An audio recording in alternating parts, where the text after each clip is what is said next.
Why is there turmoil in the world? Um,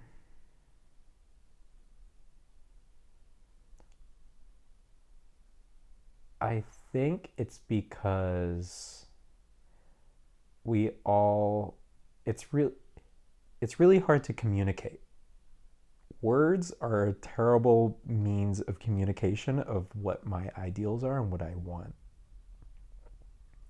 So I think because there's never complete alignment and it's really hard to ever get complete alignment, there will always be, you know, difference. And you start going bigger and bigger with that.